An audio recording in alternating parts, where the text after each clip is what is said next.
Uma boa noite para você que nos acompanha pela TV Canção Nova, especialmente no nosso Brasil, mas também na América Latina, Estados Unidos.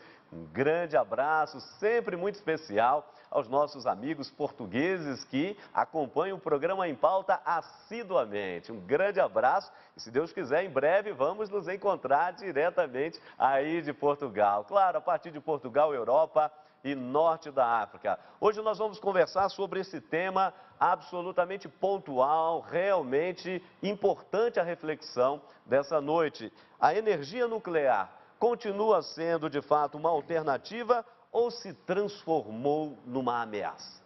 É o que nós vamos debater nessa noite aqui, nos nossos estúdios em Belo Horizonte. Estamos aqui na capital mineira, exatamente na Avenida Isabel Bueno, número 400, no Jaraguá. É o endereço da TV Canção Nova, em Minas Gerais. Aqui o nosso querido Frei Antônio Moser, diretor-presidente da Editora Voz e doutor em teologia. Boa noite, Frei Moser.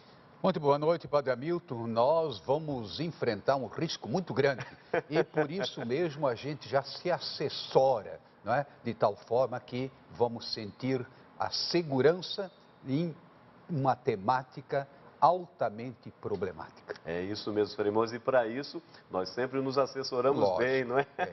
Que a gente tem a alegria de receber aqui o doutor Hugo Dali, ele que tem doutorado justamente nesta área de reatores nucleares. Ele fez o seu doutorado na Universidade de Campinas, não é? A conhecida Unicamp, mas ele especialmente trabalha aqui no Centro de Desenvolvimento de Tecnologia Nuclear, no campus da Universidade Federal aqui de Minas Gerais. Doutor Hugo, boa noite, seja bem-vindo ao Em Pauta.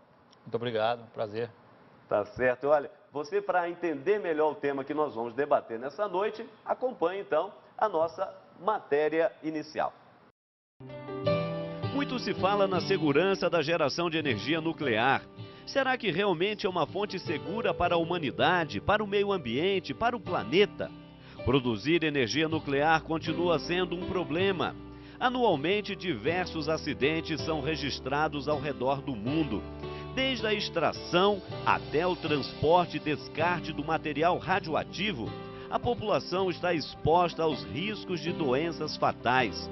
O processo de energia nuclear possui várias etapas. O minério radioativo passa por uma série de transformações em 7 cidades, de 3 países, até se transformar em combustível para a usina nuclear. Depois de utilizado, transforma-se em lixo radioativo. Em todas essas etapas, há a possibilidade de ocorrer um acidente, contaminando água, solo, ar, além de pessoas e animais. E ainda não foi encontrado um destino seguro e permanente para esse lixo. A exposição ao material radioativo pode gerar nos seres humanos o desenvolvimento de câncer, má formação fetal, aborto, falência do sistema nervoso central, síndrome gastrointestinal, entre outras enfermidades. A energia nuclear continua sendo uma alternativa ou se transformou numa ameaça? No Em Pauta desta noite. Pois é, e é isso que nós queremos saber no programa dessa noite. Olha, nós queremos, no início da conversa, colher aqui do Frei Antônio Moser, especialmente do doutor Hugo Dali, que faz parte de um centro de desenvolvimento da tecnologia nuclear. Em primeiro lugar, doutor, por favor, esclarecendo mesmo para as pessoas que nos acompanham aí de todo o Brasil, porque essas dúvidas sempre voltam, de vez em quando a gente tem aí algum incidente, como tivemos inclusive lá no Japão já há algum tempo atrás, obviamente, devido a um desastre natural, tsunami e tal, mas a questão da energia nuclear, ela sempre volta. O Brasil tem um projeto energético muito interessante, já já a gente vai dar os números aqui também, como ele está acontecendo, tem usina aqui também no Brasil. Claro que nós estamos ainda muito aquém do que acontece no mundo, se a gente pega, por exemplo, uma França, que quase 60% da sua fonte de energia vem justamente da energia nuclear. Então, a primeira questão, acho que fundamental, é essa, esclarecer. Quais são as vantagens e desvantagens da energia nuclear, do uso da mesma, dos recursos que ela proporciona? Bom, vamos falar primeiro das vantagens, né? É uma forma de geração, no caso, a geração núcleo-elétrica, é uma forma de geração a mais concentrada que a humanidade já descobriu, né? Com a quantidade de energia que se consegue extrair de 1 grama de urânio, por exemplo, equivale à mesma quantidade de energia que se extrai de toneladas de carvão ou toneladas de petróleo. Então, é uma fonte muito abundante no planeta. As reservas de urânio, principalmente, são vastas. Então, essa é uma fonte muito abundante. E digamos assim, a disponibilidade, a quantidade de energia que se consegue tirar de uma planta é muito grande, diferente, é o que a gente chama, não quero ser muito técnico, mas é o que a gente chama de fator de capacidade de uma usina nucleoelétrica, ela muitas vezes supera 90%. O que quer dizer isso? Quer dizer que 90% do tempo essa usina está gerando eletricidade. É diferente de, por exemplo, uma usina eólica, em que na média a gente tem, como não venta 100% do tempo, na média uma usina eólica está gerando ali 20%, 25% só da sua capacidade. Uhum. Ou seja, fazendo um paralelo aí para o telespectador, seria como se uma pessoa, para ter um carro disponível 24 horas por dia, essa pessoa teria que ter 5 carros na garagem, porque o carro só funcionaria 20% do tempo. Então, é preciso gastar muito, construir muito dessas outras fontes, como por exemplo a eólica, para extrair uma dada quantidade de energia. No caso da energia nuclear, o fator de capacidade das plantas é muito alto. Em desvantagem, a gente cita, óbvio, é muito falado, a questão do rejeito radioativo. Perfeito. Né? Depois que o combustível nuclear ele é utilizado nas usinas nucleares, aquele combustível, a gente chama de combustível irradiado, ele torna-se extremamente radiativo. Uhum. E é preciso dar um tratamento adequado a esse combustível irradiado. Né? Hoje já existem, em alguns países, estão bem avançados no desenvolvimento tecnológico de como lidar em escala industrial com esse rejeito radioativo. Eu poderia citar aqui, por exemplo, o caso da Suécia, que está construindo a gente chama de repositório do rejeito radioativo. Nos Estados Unidos tinha um programa muito grande também, mas que foi paralisado na administração Obama. Outra desvantagem que eu poderia mencionar, a questão do rejeito. Riscos de vazamento. Como nós tivemos no Brasil, já de longa data, mas que tem as suas repercussões em termos de enfermidades, contágio humano e assim por diante. Eu acho que talvez haja Há algum mito nisso aí? Não, no Brasil não houve nenhum vazamento radioativo, nenhum acidente em usina nuclear, não. O que houve no Brasil foi um acidente radiológico com um equipamento o famoso acidente do Césio 137 em Goiânia. Exato. Aquilo era um equipamento para fazer tratamento de radioterapia em pacientes com câncer. E esse equipamento de radioterapia ficou abandonado em uma clínica que fechou as portas e pessoas entraram nessa clínica e roubaram esse equipamento, porque é um equipamento que tinha chumbo, metais valiosos. A pessoa queria usar aproveitar esse metal e vender, né?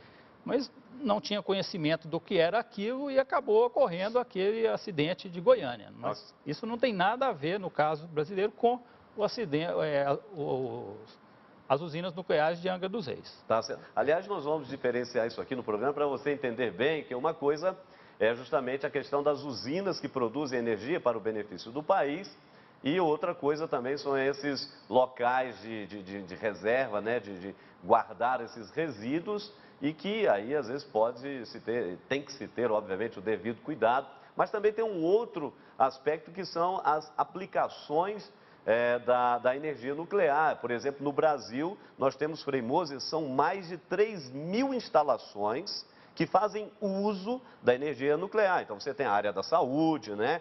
Você tem a área da própria geração de energia e assim por diante. Mas, Frei Moser, antes da gente entrar ainda nesses pormenores, que o doutor vai nos ajudar muito, a questão ética, quando nós olhamos, o que chama sempre a atenção são os grandes eventos, não é? Então, quando nós olhamos acontecimentos como de Hiroshima, Nagasaki, Japão sofisticação, Japão responsabilidade, e no entanto, às vezes parece que a questão ética aí fica um pouco pressionada. Como é que o senhor avalia isso, por favor? Em primeiro lugar, eu diria o seguinte: o ser humano, sempre que dá passos para frente, ele corre algum risco. Por exemplo, vamos pensar na aviação, Santos Dumont, maluco, não é? Começar a querer voar e assim por diante. Então, qualquer avanço pressupõe uma certa ousadia. Entretanto, essa ousadia tem que ser acompanhada, evidentemente, não é, de alguns pressupostos de segurança e que nem sempre existe. No caso mais conhecido de Chernobyl, evidentemente que a tecnologia russa não me parece que estava bem à altura naquele momento. Inclusive, há muitas suspeitas sobre uma série de outras tecnologias que eram apresentadas como altamente sofisticadas e que não eram tanto assim. Inclusive, avião russo, a gente tem um certo medo de voar, sabe? Tupolev é meio... Né? Sim, tá. sim. Mas, indo para o outro lado, Fukushima, sim. Agora, de novo, a pergunta que todo mundo se faz: por que construir uma usina atômica? Uma não, tantas usinas atômicas, numa região sabidamente, não é, frágil do ponto de vista da terra, do ponto de vista de acidentes previsíveis. Então, a gente se pergunta como é que os japoneses, que são tão inteligentes, eles foram construir exatamente aí, quando poderiam ter construído em outros locais, né? E depois, o que está me espantando, Sim. o doutor aqui não vai, vamos dizer assim, tomar a mal, mas quantos ratos já entraram na usina de Fukushima, não é? Agora, nesses dias, e causando de novo transtornos, não é? E emissão radioativa e assim por diante. Ratos, você imagina? Então a gente se pergunta, será que tomaram de fato as providências necessárias? Claro, nós todos admiramos, em pouco tempo todas as rodovias estavam de novo aparelhadas, uma reconstrução sem muito dúvida. rápida, mas nesse ponto aí da energia atômica, de fato, uma interrogação que me fica. Há uma certa irresponsabilidade. O doutor vai nos ajudar nisso aí já, porque a questão é o seguinte, doutor, talvez você em casa deva já estar se perguntando: ô Padre Hamilton, mas por que vocês estão levantando esse tema da energia nuclear? Bom, primeiro que ele é muito importante, para a gente entender bem, não é? Porque a gente ou apoia ou rejeita alguma coisa à medida em que se entende bem. E nós estamos vendo que, à medida em que tem progresso, mas você também tem riscos, você tem dificuldades. Nesse tocante, doutor, como é que o Brasil se situa com relação ao resto do mundo? Já que o Brasil, na produção de energia, nós temos aí duas usinas, né? Angra 1, Angra 2, eu sou do estado do Rio, moro na cidade vizinha, Angra 2. Bem próximo, bem aliás, próxima, né? cujas saídas nem são tão... assim, devidamente apropriada, se Deus livre e guarde, houvesse ali um incidente. E a previsão é de que nós tenhamos Angra 3 até 2015, segundo as previsões do governo federal. Qual é o percentual hoje da energia que o Brasil gera em termos de energia nuclear, de outras fontes que o país capta, como as termoelétricas, as hidrelétricas e assim por diante? Ele compensa? E, por outro lado, o Brasil está muito aquém do restante do mundo. E, bom, depois a gente vai ver outras questões. Sim, por favor. O programa nuclear brasileiro, ele, na minha opinião, é um programa ainda bastante modesto. Sim. Como você disse, né, a gente tem só em operação duas usinas, Angra 1 e Angra 2. Uhum. Elas têm uma capacidade instalada de cerca de 2.000 megawatts. Isso é menos do que 2% da capacidade instalada do país. E geram aí quase cerca de talvez uns 3% da energia elétrica gerada no país, vem dessas duas usinas. Como você mencionou também, a Angra 3 está em construção, né? está em ritmo acelerado, as obras em Angra. Até 2015 é a previsão. Na expectativa já Mais ou menos pulou isso. talvez para 2016. No Brasil é igual obra de cor. Bom, enfim, vamos lá. Outras grandes obras, né? Sim. Transposição do São Francisco, trem-bala, mas no caso trem-bala, bala já tem, né? Agora falta o trem, o resto, né? Rodovia Centro-Norte, enfim, É. Né? A ferrovia, perdão. Sim, professor. Mas, então, perto do parque instalado no Brasil, o programa nuclear brasileiro ele ainda é modesto. Em relação ao resto do mundo, a pergunta é, nós estamos muito aquém e, por outro lado, é algo que se vai investir daqui para frente? Ou seja, a energia nuclear, ela tem um futuro ainda? Olha... Ou perto de outras que estão sendo... Já nós vamos falar de descobertas, inclusive nos Estados Unidos, de uma outra fonte de energia extraordinária, mas a energia nuclear, frente a isso, ela tem um futuro ainda? O Brasil vai investir muito ainda nesse sentido? Tá. Na sequência aí, apesar de ser pequeno, essas duas usinas em Angra dos Reis, elas hoje desempenham um papel que é fundamental na confiabilidade do fornecimento de energia elétrica no Brasil. Uhum.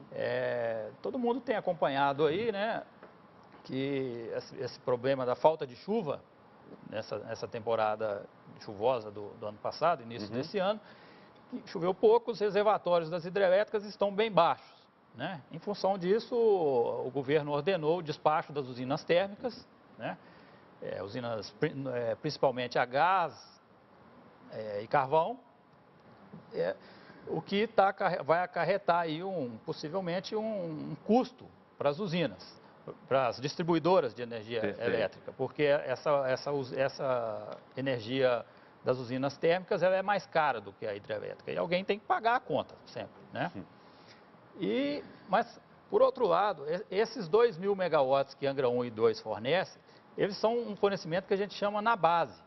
Ou seja, ele complementa de uma maneira muito importante o fornecimento das hidrelétricas, principalmente nesse momento de baixo nível de energia. Mas até que ponto isso colabora para, por exemplo, o aumento no custo da energia, principalmente no bolso do consumidor? Porque nós tivemos recentemente um aumento. E aí? Não.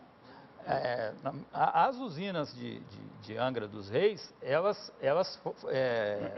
geram a eletricidade a um preço muito menor do que o preço, por exemplo, que as usinas a gás natural ou óleo diesel que estão sendo despachadas nesse momento. Então, na verdade, é isso que eu estou dizendo, elas funcionam na base porque elas têm um custo bem menor do que o custo das usinas térmicas a gás, por exemplo. Nós vamos então para o nosso primeiro intervalo. Você não sai daí não, tem muita coisa ainda para a gente conversar, especialmente sobre a utilização da energia nuclear, obviamente, que para o benefício da população, geração de energia, com relação às questões de saúde, está aí os raios-x da vida e etc. Mas, por outro lado, tem às vezes a utilização para fins não tão pacíficos, não é? Mas às vezes até para se promover certas guerras ou pelo menos ameaças nessa linha. E você, é claro, já se lembrou automaticamente de Coreia do Norte, de armas nucleares. Nós vamos conversar sobre isso no nosso segundo bloco. Tem muita coisa interessante aí, então não saia daí. Já nós estaremos de volta com o programa em pauta. Um minuto só.